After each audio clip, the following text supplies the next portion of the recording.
Also ek hoor net hy's baie sag dat ek hom net hier bietjie opstel. Ek hoor hy is baie sag gestel en ek gaan julle nie hoor nie. Daar's hy. Ja nee, daar's hy. Daar's hy. Goed, ek wil vra dat julle asseblief weer saam met my sal bid. Driemaal heilige God, U het geen sonde nie. U is volmaak, U is perfek. U is absoluut volkome. U kom niks kort nie. U het ook ons as mense nie nodig nie. Tog het U ons as mense geskep. Onderhou U ons lewe en is U in ons lewens betrokke. Dit is iets wat ons as mense nie ken en kan verstaan nie, want ons is selfsugtige wesens, terwyl U so onselfsugtig is, so toegewyd is. Ons bid, Here, dat U in U andersheid ook U aan ons sal openbaar vanoggend. Dat maak nie saak met watter onderwerp ons besig is nie, ons derentyd iets van U sal leer en iets van U sal besef. Dat ons so mag groei en nader mag kom aan U. Ons bid ons gebed in die naam van U Seun, ons Here Jesus. Amen. Goed. Nou, die gedeelte waarmee ons dan afsluit vanoggend met Matteus 7, is 'n baie bekende gelykenis wat die Here Jesus vertel het, en ek dink dit is ook gepas dat ons hierdie gedeelte mee afsluit die bergpredikasie.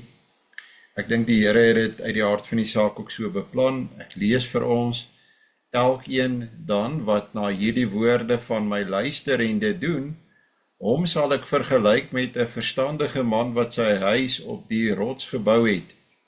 En die reën het geval en die waterstrome het gekom en die winde het gewaai en teen daardie huis aangestorm en dit het nie geval nie, want sy fondament was op die rots. En elkeen wat na hierdie woorde van my luister en dit nie doen nie, sal vergelyk word met 'n dwaase man wat sy huis op die sand gebou het. En die reën het geval en die waterstrome het gekom en die winde het gewaai en teen daardie huis aangestorm en dit het geval. En sy val was groot. En toe Jesus hierdie woorde geëindig het, was die skare versla oor sy leer, want hy het hulle geleer soos een wat gesag het, en nie soos die skrifgeleerdes nie. Goed, dit gaan vir die Here Jesus in hierdie gedeelte oor wat maak jy nou met dit wat hy vir jou geleer het? Wat gaan jy daarmee doen? En hy wil ons daarvan oortuig dat dit by uitstek 'n goeie idee is om met dit wat hy hier geleer het te gaan werk en dit te gaan toepas in jou lewe. Hy gebruik dan weer een van sy geliefkoeste tegnieke om ons te onderrig, en dit is deur middel van gelykenis. Nou moet jy iets verstaan, hier is in die gelykenis, is net 'n storie wat hy vertel het, twee mans wat twee huise bou, en die belangrike deel van die bou van 'n huis is natuurlik die fondament. Al bou jy die pragtigste huis, maar jy het geld gespaar of kort paaie gevat met die fondament, dan kry jy later baie groot probleme met daardie huis, en is daardie huis eintlik nie veel werd nie. So is baie belangrik om die fondament reg te kry. Nou, 'n belangrike beginsel as dit kom by die bou van 'n huis is, dat jy moet kyk op die materiaal waarbinne jy daai fondament bou. Nou, dit is nie wys om van sand gebruik te maak nie, omdat sand uiteindelik nie 'n stabiele medium is nie. Terwyl daarteenoor is iets soos rots baie moeiliker om in te bou. Dit gaan jou baie meer kos aanvanklik, maar is 'n baie stabiele medium om in te bou. Nou, waar ek nou net onlangs hierdie ding van fondamente baie goed begin verstaan het, en hoekom dit belangrik is ek weet dat byvoorbeeld in Siberië, waar dit so geweldig koud is, kan jy byvoorbeeld nie in daai permafrost kan jy nie inbou nie. So wat hulle moet doen is, hulle moet deur die laag, die gevriesde laag, kom tot op 'n meer stabiele medium. En dan, om dit reg te kry, sink hulle diep gate met pilare in die geboue, al is dit vreeslike hoë geboue, staan eintlik op pilare wat baie diep ingesink is, deur verby hierdie permafrost, hierdie deel van die kors van die aarde, wat permanent gevries is. Nou, hoekom sal 'n mens soveel moeite wil doen met 'n fondament? Wel, jy weet nie wat kom in die toekoms nie. En ek dink dis hier waar die betekenis van die gelykenis vir ons van groot waarde is, nê. In die toekoms gaan dit nie net noodwendig baie reën nie, maar die reën kan waterstrome word, soos wat die Here sê byvoorbeeld in vers 25 en 26. En die briesies kan winde word wat werklik sterk waai. En omdat jy sit met hierdie faktor van die onbekende toekoms, moet jy in die hede, wanneer jy besig is om te bou, baie deeglike werk doen. 'n ander ding wat natuurlik geweldig belangrik is, ook by finansiële beplanning, is juist dat jy in terme van hoe jy jou finansies beplan in ag neem, jy ken nie die toekoms nie. So ons werk op meer terreine in die lewe met hierdie beginsel van die onbekendheid van die toekoms. Nou, dink 'n bietjie oor my en jou lewe. Wat weet ek en jy van ons toekoms? En die volle waarheid daarvan is, ons het die vaste beloftes wat God vir ons gee in die Bybel. Byvoorbeeld oor waarheen ons op pad is, hoe ons gaan leef, wat in ons lewe gaan gebeur, maar ek weet nie wat wag vir my hier op die aarde nie. Oor 'n jaar van nou af kan ek gediagnoseer word met ernstige kanker. Of daar kan groot siekte in my huisgesin wees, of daar kan selfs iets soos dood in my huisgesin wees. Daar kan 'n groot krisis ontstaan. En hoe gaan ek die krisis hanteer? Gaan ek in staat wees om die krisis te hanteer, of gaan ek dit nie kan hanteer nie? Nou, mense wat godsdienstig is, en dit is wat die Here dan ook hier vir ons sê, mense wat na hom luister en hom gehoorsaam en hulle lewe bou op die vaste fondament van die rots van sy leer, en hy self is natuurlik ook die inhoud van sy leer, het vastigheid, en hulle sal die onbekende toekoms kan hanteer. Maak nie saak wat kom nie, of die reën uiteindelik waterstrome en sterk orkaanwinde word nie. Dit is mense met 'n vastigheid in hulle lewe. En dit is geweldig belangrik dat 'n mens in die hede jou voorberei op daardie tipe van toekoms. Want dit is ongelukkig 'n realiteit op hierdie gebroke aarde, dat dit kan vir ons wag. Ons almal word ouer, en hoe ouer 'n mens word, hoe vinniger verander jou lewe eintlik. Hy verander nie stadiger nie, hy verander eintlik vinniger. So radikale groot dinge kan vinniger in jou lewe gebeur, en kan vinniger 'n realiteit wees in jou lewe. En hoe gaan jy dit hanteer? Gaan jy dit hanteer soos 'n gelowige wat sê, ek kan berus in wat die wil van die Here is. Die Here het my oor 'n lang tyd sterk gemaak met die oog op hierdie beproewing wat nou op my pad kom, en ek kan dit dra en ek kan dit hanteer. So ek is altyd bekommerd oor mense wat ek kan sien, hulle spandeer werklik nie genoeg voorbereidingstyd aan die deel van die toekoms wat vir ons wag nie. Natuurlik, alles kan vir jou baie maklik en eenvoudig verloop, maar dit is in die minderheid van gevalle. Ons almal kom by 'n punt waar daar groot en ingrypende dinge in ons lewe gebeur. En as jy al reeds oud is, dan wil ek vir jou sê, te meer nou, jy moet besef, daardie tyd is nou. Dis die tyd wat hierdie tipe van dinge in jou lewe nou gaan begin gebeur. So hoe gereed is jy, hoe opgebou is jy, bou jou lewe op deur jou Bybel te lees, deur te bid, deur spesifiek hier te luister na die woorde van ons Here Jesus en dit uit te leef en prakties toe te pas in jou lewe. Dan sal jou huis kan staande bly, anders te gaan jou huis in duie stort. En 'n mens wil staande bly, omdat jy wil God eer. Mens wil in daardie tye en onder daardie omstandighede aan God die eer gee vir sy grootheid en sy goedheid en die feit dat hy jou dra en dat hy vir jou daar is. En 'n mens wil daardie geleentheid goed en reg kan gebruik, maar dit sê jy net kan doen as jy jou lewe lank op die rots bou.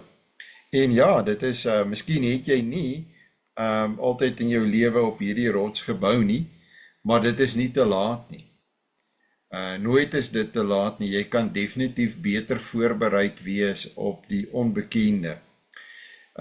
En toe Jesus hierdie woorde geëindig het, was die skare versla oor sy leer.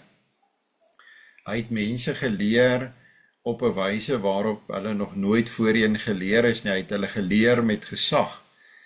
En dit is ook duidelik dat hy hulle leer as die seun van God. Hy leer hulle nie net soos een van die skrifgeleerdes van daardie tyd nie. Daar is 'n baie groot verskil. Goed, so ek dink hier maak die Here Jesus deur 'n gelykenis 'n baie belangrike punt en hy maak 'n baie belangrike sterk saak daarvoor uit dat ons moet die geleentheid wat ons het gebruik. Julle gebruik hom nou deur byvoorbeeld by hierdie Bybelstudie in te skakel. So ja, 'n mens doen nooit so iets verniet nie. Goed, dan wil ek, as daar miskien enige vrae is vir julle geleentheid gee, vir enige vrae, as daar nie enige vrae is nie, dan wil ek na 'n volgende gedeelte toe gaan, wat ek saam met julle graag wil doen. Goed, kom ons kyk gou, is daar dalk enige vrae? Goed, hierdie gedeelte, wat ons nou gaan doen in die Bybelstudie, ek het so rukkie gelede dit oorweeg om 'n bietjie my benadering te verander deur meer onderwerpe ook te vat en dit te behandel aan die hand van die Bybel, omdat mense vrae het en 'n mens kan nie altyd al die vrae wat mense het, byvoorbeeld in preke antwoord nie. 'n preek is nie altyd die geskikte plek om mense se vrae te antwoord nie. Ek kry baie te doen met vrae oor bose geeste, en dan dink ek 'n mens moet versigtig wees om nie in spekulasie te verval nie, of om, in spekulasie bedoel ek spesifiek om inligting te gee wat nie in die Bybel voorkom nie. So ek dink die regte benadering is 'n mens gaan altyd na die Bybel toe terug. Wat sê die Bybel? Is daar so iets soos bose geeste? Hoe werk dit met bose geeste? Waar kom hulle vandaan? Kom ons kyk of ons van hierdie vrae geantwoord kan kry. Ek dink 'n belangrike vertrekpunt is dat 'n mens moet sê dat die Here beskou alles wat teen hom gerig is as ongehoorsaamheid en onheilig en boos. En daarmee probeer ek nie sê dat God gee maar sommer maar net 'n naam aan dit wat teen hom is en hy noem dit 'n bose gees nie. Bose geeste is 'n werklikheid in die sin van dat dit is gevalle engele wat in hierdie wêreld teen die gelowiges werk en hulle ook aanval. Nou, ek dink tipies wat mense vra oor bose geeste is en wat hulle bekommer, is of 'n bose gees sommer hulle kan oorneem, hulle lewe kan oorneem en hulle lewe kan vernietig. 'n belangrike punt is dat 'n mens moet nie vir die Satan jy kan die Satan moet jy in 'n sekere sin respekteer en jy moet weet van hom. Maar ons hoef nie die Satan te vrees nie. Jy kry soms met mense te doen wat geweldig bang is vir die duiwel. En hulle vreeslik kan bekommer oor die duiwel. Ek sê ook nie, jy moet nie herhalend oor die duiwel praat nie. Daar is ook skrifgedeeltes wat dit afraai, dat 'n mens op so 'n wyse van die duiwel sal praat. Maar 'n mens moet uit die aard van die saak vir jouself die vraag afvra, hoekom sal jy wel bang wees vir die duiwel wat 'n skepsel is? Jy moet tog eerder die skepper vrees. En die skepper is ons God, ons hemelse Vader. En die skepper het die duiwel goed gemaak. Hy was 'n goeie engel, en die duiwel het deur die ingewing van die boosheid in sy eie hart, het hy self tot 'n val gekom, en hy het ook ander engele saam met hom tot 'n val gebring. So wat ek vir jou wil sê is, begin hier, en ondersoek jou eie hart. Maak baie seker dat jy nie 'n groter vrees vir die duiwel het as wat jy vir die Here het nie. Jy moet God baie meer vrees. Jy moet God respekteer, jy moet God dien. Die duiwel is net 'n skepsel. Ek vind ook dat mense sal byvoorbeeld van die duiwel en bose geeste praat, asof hulle sekere goddelike eienskappe het. Die duiwel sal natuurlik, onthou, dit was Martin Luther wat gesê het, dat die duiwel is die groot naaper van God, die groot nabootser van God. Hy probeer voorgee dat hy soos God kan wees, nee. En dit oortuig skynbaar party mense, omdat hulle kennis van hom regtig swak is. Ek dink nie 'n mens moet byvoorbeeld nou vreeslik boeke gaan koop oor die duiwel en lees en bestudeer nie. Ek dink basiese skrifkennis oor hom is voldoende. Maar wat ek nou wil sê oor, as ek so luister na mense, dan kry jy die indruk, die duiwel kan alomteenwoordig wees. Die duiwel as skepsel kan net een ruimte op 'n slag beklee of betree. Hy kan nie soos God alomteenwoordig wees nie. Hy kan van demone gebruik maak, maar moenie van die duiwel meer maak as wat nodig is nie. Dis net 'n paar algemene opmerkings. Bose geeste is geeste wat hulle teen God versit, en wat onheilig en wat sleg is, en wat die eer van God en alles wat vir hom dierbaar is, probeer benadeel. En die bose geeste kyk vir geleenthede, maar hulle kan nie aangelowiges net doen wat hulle wil nie. Hulle is beperk. En ek beroep my hier byvoorbeeld op die skrifdeel wat ons ken as die boek Job, veral die eerste 2 hoofstukke van die boek Job, waarin die Here baie duidelik die duiwel kan gebruik, maar dat hy ook definitiewe grense vir hom gee, waar buite hy nie kan gaan nie, sekere dinge wat hy nie kan doen nie. Goed, so, dit is 'n werklikheid. Ek dink dit is loutere dwaasheid en onskriftuurlik om die bestaan van die duiwel en van demone te ontken. Om dit net af te maak as dit was maar vrese wat mense gehad het vir goed wat hulle nie kon verklaar nie, en toe het dit die gedagte geword van demone en die duiwel. Ek weet daar is teoloë wat hierdie tipe van dinge sê, maar hulle is verkeerd, en ek sê hulle is verkeerd, omdat dit is nie wat die Bybel vir ons leer nie.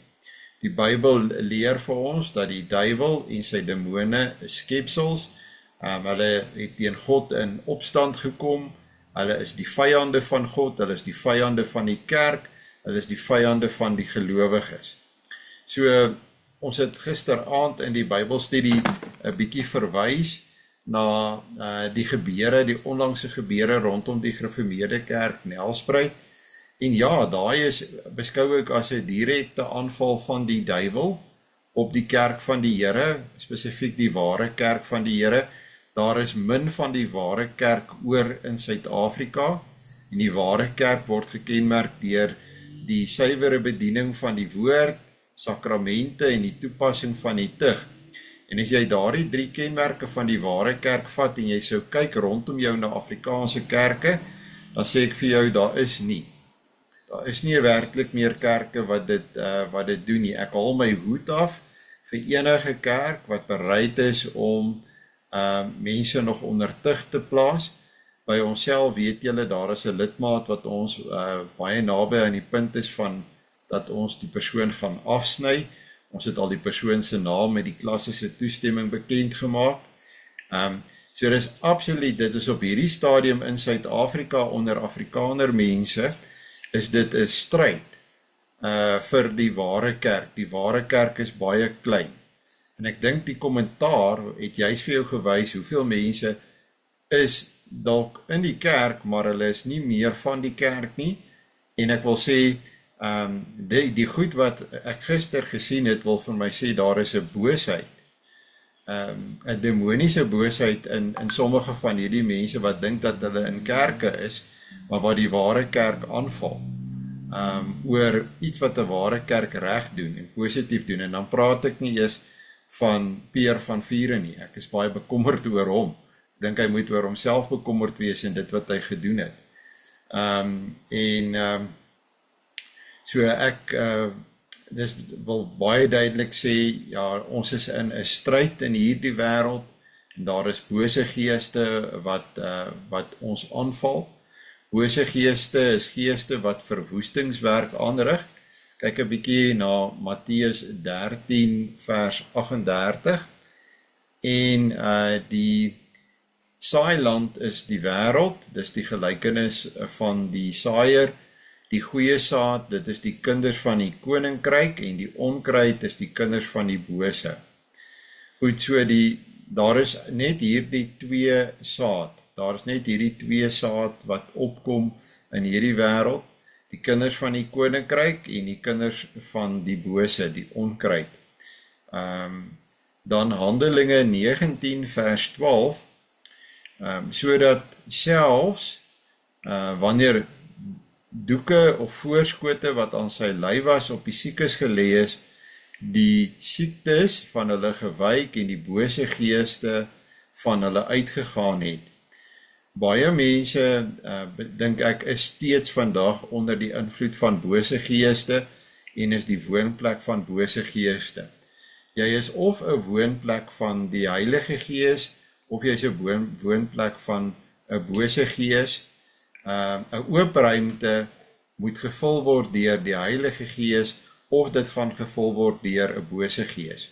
As jy kyk na die misdaad en die geweld in Suid-Afrika, die wreedheid waarmee dit gepaard gaan, so 'n mens wat daardie tipe van dinge doen, moet wees onder die hand van die bose, mag selfs beset wees deur 'n bose gees. Hulle word ook genoem, soos wat julle gesien het, noem die Here Jesus, dis die seun van God wat behoort te weet, noem hierdie mense kinders van die bose. Hulle vader is die duiwel. Dis nie die Heilige Gees wat in hulle woon nie, dis bose geeste wat in hulle woon. Dis hoe hulle hierdie dinge kan doen, soos verkrag en molestering, wrede aanvalle, moord, korrupsie. Ons moet werklik ons oë oopmaak, is nie maar net mense wat so 'n bietjie stout is, as hulle 2 miljard steel by Tembisa Hospitaal nie. Jy's boos tot in jou diepste wese. En daar moet 'n verandering in jou plaasvind. So wat ons mee, die groot probleem waarmee ons sit is, ons moet bid dat daar werklik 'n verandering moet kom, ja, in die mense wat oor ons regeer. Maar ek dink ons moet spesifiek bid dat die greep van die bose oor hulle gebreek moet word. Hierdie mense word baie vroeg in hulle lewe blootgestel en oopgemaak vir die invloed van die bose. die hele Afrika, tradisionele Afrika godsdienst met sy toordokters is van die duiwel. Dit is om mense oop te maak vir demoonbesetting en latere werking in hulle lewe, en dan kom hierdie mense in autoritaire posisies, en dis hoekom hulle die dinge doen wat hulle doen. Van hierdie mense wat oor ons land geregeer het, was moordenaars. Hulle het mense met hulle eie hande vermoor. En dit staan in boeke, dit is bekend, en dis hoekom hulle so gevrees word. Dit wat in Suid-Afrika gebeur op die hoogste vlak, die goed wat ons in die koerante sien, hoekom gebeur dit? Hierdie type van dinge sê die Bybel vir ons uitdruklik, is nie van die lig nie, dit is van die donker. En dis hoekom ek met u baie ernstig praat, en dalk soms te ernstig in my preke raak hieroor, maar ek weet nie of mense besef wat besig is om rondom hulle te gebeur nie, en jy kan nie hier in die middel rond hang, asof dit jou nie raak nie, en dit gaan nie met jou, jy is nie in gevaar nie, jy is in groot gevaar. En 'n mens probeer vir mense sê, maak julle oë oop, besef waaraan word julle kinders blootgestel wanneer hulle na 'n openbare skool toe gaan of skool toe gaan en met ander mense te doen kry. Daardie mense kan van die bose wees, daardie kinders kan van die bose wees, kan met die goed beset wees. En jou kind moet daar ingaan. Hoe voorbereid is jou kind? Het jy vanoggend vir jou kind gelees en gebid? Bid jy vir jou kinders soos wat die Here Jesus vir ons geleer het, dat elke gebed behoort die woorde te bevat, bewaar ons van die bose? Of dink jy hierdie is grappies en speelietjies en die Here het dit maar net vir ons gesê, terwille daarvan dat ons iets interessant kan hê om oor te praat? En dan praat ek nie eens van mense wat slegte ou storieetjies en grappies en alle larande slegte foto's en goed rondstuur, vuil grappe vertel, nie kerk toe gaan nie. Ek kan nie verstaan dat mense nie kan besef en hulle oë oopmaak wat besig is om rondom hulle te gebeur nie. Dink hulle wanneer mense miljoene rande wegsteek, terwyl hulle oor die land regeer, maar hulle steek miljoene rande weg in rusbanke. Dit is normaal. Dit is nie normaal nie. Daar is 'n probleem, daar is 'n ingrypende probleem met jou as jy sulke goed doen.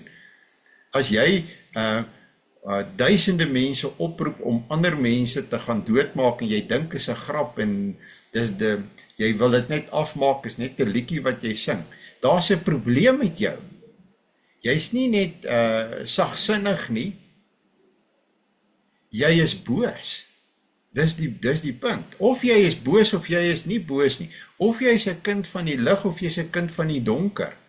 Wanneer gaan ons hierdie goed besef? En want as ons dit besef, dan mis ons nie kerk nie. Ons mis nie om in die teenwoordigheid te kom van medegelowiges en te luister na die verkondiging van die woord nie. En ons maak nie speelietjies met sonde nie. Ons hanteer dit soos wat die Here vir ons in die Bybel sê. So hierdie goed is geweldig ernstig, en ja, dan raak 'n mens opgewonde daaroor, en jy voel baie keer jy kan mense vat en hulle skud, want hulle dink, hulle kan net so deur die lewe gaan, en uiteindelik, aan die einde van hulle lewe moet hulle net die regte ding sê, en dan is hulle op die bus reguit hemel toe. Ek sê vir jou sê, jy gaan 'n bus vang, ja, maar dit gaan na die verkeerde kant toe wees. Want dink jy die Here gaan daarvoor val, dat jy net daar opdaag, en dan sê jy vir hom, nee maar, Here, ek het nog altyd die naam geken. Wat het hy net in die vorige Bybelstudie gesê? Ek gaan vir jou sê, ek het jou nog nooit geken nie. Jy het my nog nooit geken. As ons kyk na die inhoud van Deuteronomium 28 vers 35, is dit duidelik dat boosheid iets is wat langdurig is, en wat mense baie lank in hulle kan hê. En dit kan vergestalt op verskillende maniere in mense se lewe. As jy 'n predikant is, dan moet jy luister na wat mense vir jou sê, luister wat hulle vir jou vertel, vra hulle uit, selfs oor hulle voorgeslagte, Was hulle betrokke by hierdie tipe van goed? Was hulle betrokke byvoorbeeld by die Vrymesselaars? Die Vrymesselaars is 'n geweldige gevaarlike organisasie. Ook in Suid-Afrika, daar's niks onskuldig daar nie. Die Here sal jou tref met bose swere aan die knieë en aan die bene, waarvan jy nie gesond kan word nie.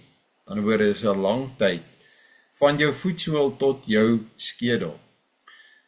Die Here verdra dit ook nie, dat mense hulle self oopmaak vir die invloed van bose geeste nie.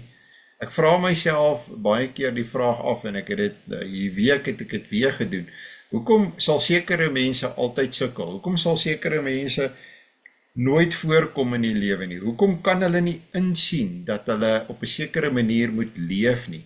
Hoekom is dit generasie na generasie 'n probleem met sekere mense? Is dit nie omdat hulle nie wil breek met die bose nie? Want dis wat ek dink. Ek dink werklik dit is omdat mense nie werklik wil breek met die bose nie. Breek met die bose, breek met alles wat onheilig is, wat onrein is, wat boos is, breek daarmee, raak toegewyd in die diens van die Here. Daar is nie enige iets in die middelrond moontlik nie. Die Here sê, eerder koud of warm, maar lou spoeg hy uit. En nou sê ek vir julle, 'n geweldige persentasie van mense in kerke is dood eenvoudig lou. En daar is ook mense in ons eie gemeente wat lou is. As jy nie Sondag in die kerk is nie, as dit nie vir jou 'n baie hoë prioriteit is nie, dan is jy lou, jy gaan uitgespoeg word. Wat hoor mense nie hieroor nie? Wat verstaan hulle nie hiervan nie? Wat moet ek anders te sê om die boodskap by hulle uit te kry?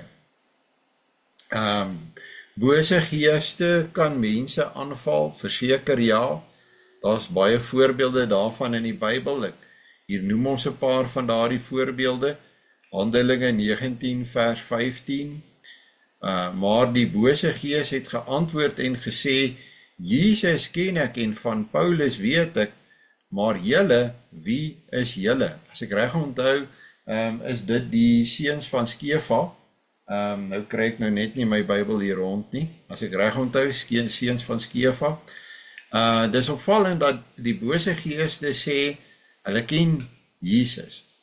En ek sê altyd, jy weet, ek kan nie hierdie moderne wetenskaplikes verstaan, wat, of mense wat dink hulle is baie wetenskaplik, wat die bestaan van die Here wil ontken nie. Spesifiek dink ek ook aan sekere teoloë, wat die godheid van die Here Jesus ontken, terwyl die bose geeste sê, hulle weet dit. Hulle weet wie hy is, en hulle is bang vir hom. Maar jy kry teoloë wat sogenaamd by teologiese skole is, en hulle kan net nie by die punt kom dat hulle die bestaan van die Here aanvaar nie. En dan sê ek vir jou, jy is boos. Dood eenvoudig. Daar's nie twee woorde daaroor. Jy kan maar sê, ek is naïef of wat ook al. Dan is ek eerder dit, maar ek glo die Bybel soos wat hy daar geskryf staan. Die duiwel sê, wie die Here is. Ja, dit is Handelinge 19 is die seuns van Skefa, wat die naam van die Here Jesus probeer gebruik het, om bose geeste te beheer, maar het hulle vasgeloop. Want die bose geeste het die boosheid in hulle self herken, en dat hulle net besig is om die naam van die Here Jesus soos 'n toorwoord te gebruik. Handelinge 19 vers 16, toe spring die man in wie die bose gees was, op hulle en oormeester en oorweldig hulle, sodat hulle naak en gewond uit daardie huis gevlug het. Baie van hierdie geestesversteurings, dink ek, word verkeerd gediagnoseer. Is nie werklik 'n versteuring wat die persoon het nie, maar is besetting. En dit moet gebreek word deur vas en gebed en 'n toegewyde lewe aan die Here. Ek sê nie dat daar ook nie siektes is, geestesversteurings is nie. Al wat ek sê is, die eerste oplossing is nie altyd om na 'n pil te gryp of 'n dokter te gaan sien nie. Maar 'n mens moet besef dat ons as mense is deur die Skepper geskep op 'n baie delikate en 'n fyn manier, en ons is geskep om die woonplek te wees van die Heilige Gees, en mense maak hulle self op verskillende maniere oop dat hulle woonplek word van bose geeste. Wees baie versigtig vir drinkplekke, kroë. Ek praat nie eers van buiteegtelike seksuele verhoudings nie. Dit is een van die maniere waarop die duiwel die maklikste demone in mense instuur, is deur huweliksontrou, deur 'n ongebreidelde lewe, 'n lewe waarin jy roekeloos seksueel aktief is. En mense besef nie die gevaar nie. Hierdie goed word gesê, hulle luister na die wet van die Here, hulle word daarteen gewaarsku, hulle maak dit af. Hulle ignoreer dit, hulle wil nie luister nie. Wanneer mense nie wil luister nie, dan kom dit by 'n punt dat hulle self eintlik in die mag van die duiwel oorgee. Jy moet loskom uit die mag van die duiwel. Daar's net een manier om los te kom uit die mag van die duiwel, en dit is deur die Here Jesus Christus. Bose geeste neem nie net individue oor nie, maar bose geeste kan werklik groepe oorneem, groepe mense. En 'n land soos Suid-Afrika is die bose geweldig aan die werk. Het hy groot mag in Suid-Afrika, en hy het groot dele van Suid-Afrika in geheel oorgeneem.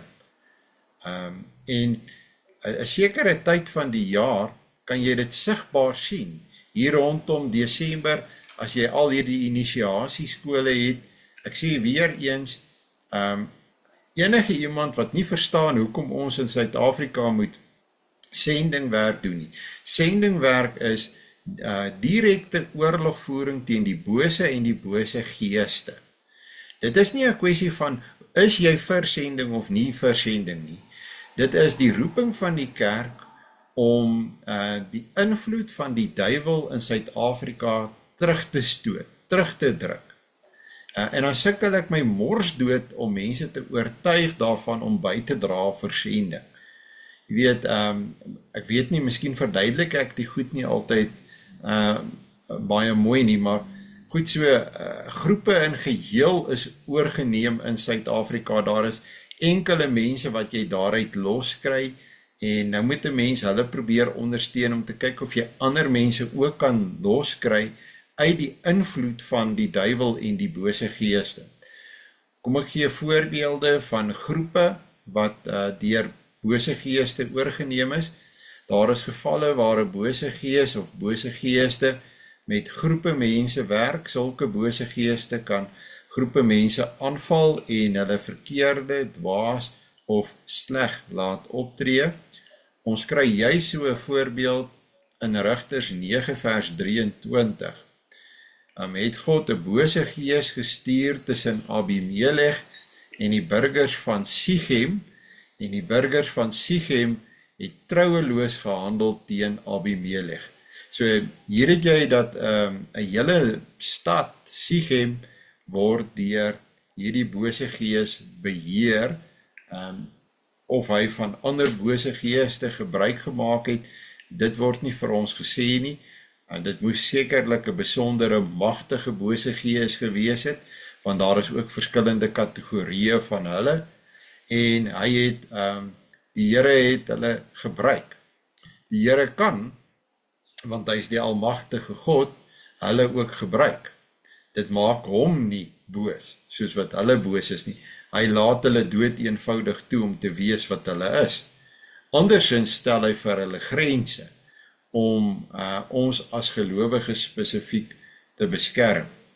En dan is daar ook die verwysing na Jeremia 7 vers 24, maar hulle het nie geluister en geen gehoor gegee nie, maar gewandel in wat hulle in die verharding van hulle bose hart beraadslag het en hulle het agteruit gegaan en nie vooruit nie.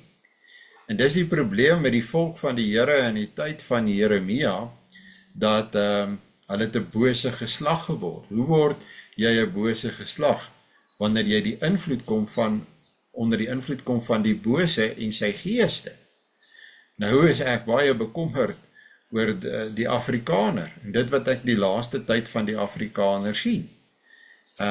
Dat ek is bevrees, daar kan gesê word dat ons is besig om in 'n bose geslag te ontaard.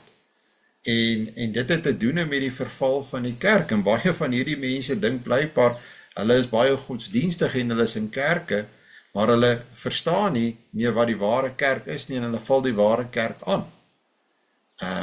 Nou, as jy dit begin doen, en as jy jou mond uitwas op sosiale media, dan moet jy begin besef, jy het die bose geslag geword. Dan moet jy die pad loop van berou en bekering terug na die Here toe. So, wees baie versigtig vir die gedagte dat jy is so seker, dat jou saak is reg, maar jou saak is glad nie reg met God nie. Jou saak is eintlik heeltemal verkeerd met God. En dan Jeremia 8 vers 3, en die dood sal bo die lewe verkies word, deur die hele oorblyfsel, die wat oor is, van hierdie bose geslag, en al die plekke waarheen ek hulle verdryf het, spreek die Here van die leerskare. Die duiwel is 'n mensemoordenaar, en as hy enigstens kan, sal hy mense ook vermoor. En ek dink baie oor hierdie ding, en ek dink in baie gevalle, wanneer mense ook hand aan lewe slaan, het mense onder die invloed gekom, op die een of ander manier weer van die bose. En daarmee sê ek nie, daardie persoon het in geheel boos geword nie. Maar ek wil amper sê, dit is omtrent soos met, ek dink, ja kyk, Saul is 'n goeie voorbeeld, maar Saul was nie meer naby die Here nie, nee. Saul wat uiteindelik sy eie lewe neem op Gilboaberg, in die veldslag teen die Filistyne, en daar is ook Judas. Maar ek is nie bereid om 'n gelowige wat hand aan lewe geslaan het te verdoem.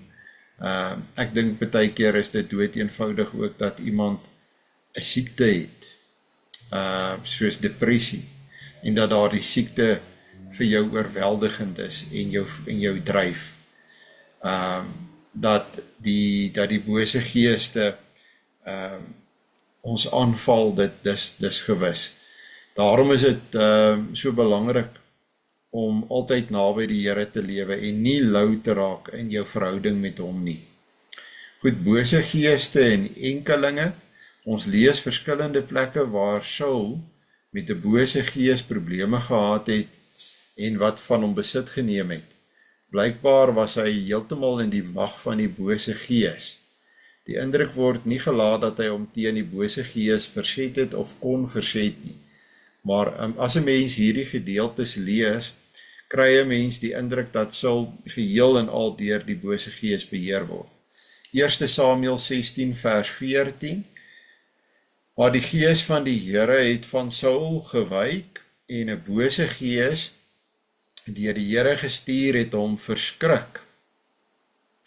Goed, so die Here het daar die bose gees gestuur, ons het dit al gehad, ons het dit al gesien dat die Here hulle kan gebruik in sy diens soos hy wil,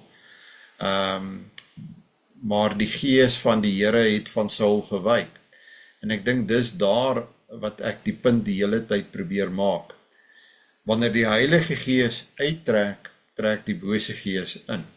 Die Heilige Gees trek uit wanneer ek vloek, wanneer ek drink, wanneer ek losbandig lewe, wanneer ek nie kerk toe gaan nie, wanneer ek nie bid nie, wanneer ek nie lees nie, wanneer ek nie bereid is om opofferings te maak nie, wanneer ek nie wil dien nie, wanneer ek lui is, wanneer ek vraatsig is, wanneer ek op myself selfsugtig is, op myself gerig is, dan is ek besig om die Heilige Gees ontuis te laat voel in my en in my lewe.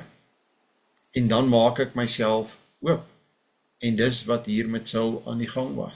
Saul het homself oopgemaak, die Here het die bose gees gestuur, want Saul wou nie luister nie, keer op keer.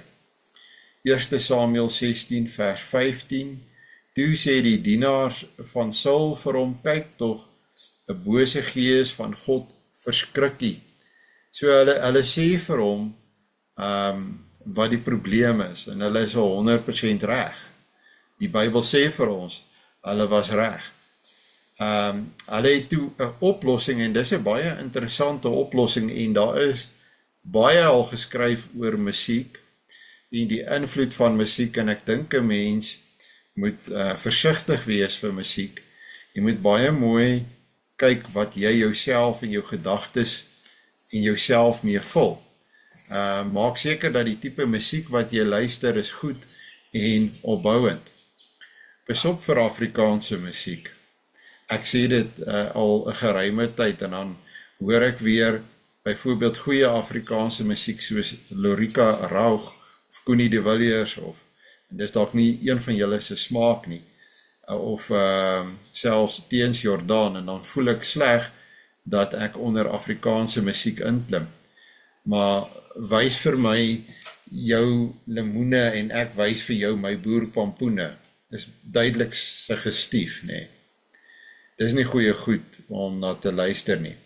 Daai selfde tannie en die oomie wat so lekker sing daar by die kunstefees, van die lemoene en die boerpampoene, en dit is nou baie snaaks en lekker. 2 weke later, dan sit sy in jou studeerkamer en huil, omdat hy nou 'n jonger blaartjie gekry het. Maar dan dink ek by myself, maar wat het julle dan nou gedink gaan gebeur, as julle sulke twak en swak musiek staan en luister? Daai selfde ou gaan, en dan maak hy sommer weer 'n gospel liedjie, want sy verkope het geval. Wees baie versigtig. Nie alle musiek is goed nie. Luister na goeie en opbouende musiek. Jy weet, mense dink dat satanistische musiek is Blue Oyster Club of AC/DC. Kom ek sê vir julle, party van hierdie Afrikaanse musiek gesing deur Afrikaanse musici is net so swak, is net so gevaarlik, soos daardie tipe van musiek. Kyk na die volgende Bybelgedeeltes. 1 Samuel 16 vers 16, laat ons Heer net sê, en die dienaar wat voor u staan sal 'n man soek wat op die siter kan speel, en as die bose gees van God oor u is, moet hy speel met sy hand, dan sal dit beter met u word. Nou tot 'n mate het dit gehelp, maar op 'n stadium dan oormeester daar die bose gees weer eens vir Saul, en dan probeer hy vir Dawid natuurlik doodmaak, nee. 1 Samuel 16 vers 23, en wanneer daar 'n gees van God oor Saul kom, en met ander woorde 'n gees wat deur hom toegelaat is, deur hom gestuur is, neem Dawid die siter en speel met sy hand, dan voel Saul verlig en word beter, en die bose gees wyk van hom. Maar natuurlik, ek het nou verwys wat gebeur waar bose geeste werk. Ek dink ons sal volgende week daar begin. Goed, kom ek gee vir julle geleentheid vir enige opmerkings of dalk vrae as ek dit kan antwoord.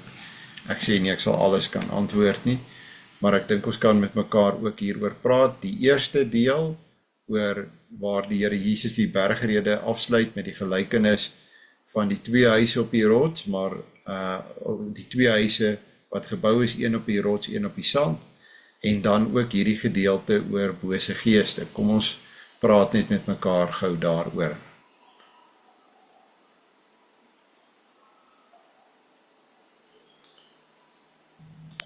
Is daar niks wat julle wil sê nie, is daar niks wat julle wil opmerk nie?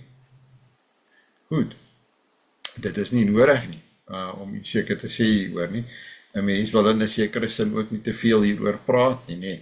Jy wil dit sê wat in die Bybel staan, en ek hoop hierdie deel doen dit ook. Ek wil vir ons afsluit, ons het nou 'n bietjie voor die tyd geëindig, maar ek oordeel dat ons dan Met die volgende Bybelstudie dink ek kan ons amper hierdie deel oor die bose geeste dan klaarmaak. Ek sal dan vir ons in elk geval betyds weer 'n nuwe Bybelstudie uitstuur. Goed, kom ons sluit af met 'n gebed. Ons Vader wat in die hemel is, ons is bewus van die bose en van sy werkinge in hierdie wêreld, en ons wil bid dat U ons genadig sal wees, en dat U ons sal bewaar van die bose deur U Heilige Gees in ons te laat woon en in ons te laat werk. Ons weet dat wanneer ons in sonde volhard, maak ons onsself oop en toeganklik vir die bose. Daarom bid ons dat ons sal ophou met sonde, dat ons die regte pad sal loop, en ons bid dat U die houvas van sonde op ons lewe sal breek, en dat U ook sal gee dat ons lewe sal inrig onder die leiding van die Gees, dat ons betrokke sal wees in ons gemeente, dat ons die eredienste sal bywoon, dat ons Bybels nie stof sal vergader nie, dat ons ernstig sal bid en sal begeer om in 'n lewende verhouding met U te staan. Dit bid ons alles van U in die naam van U Seun, ons Here Jesus Christus. Amen.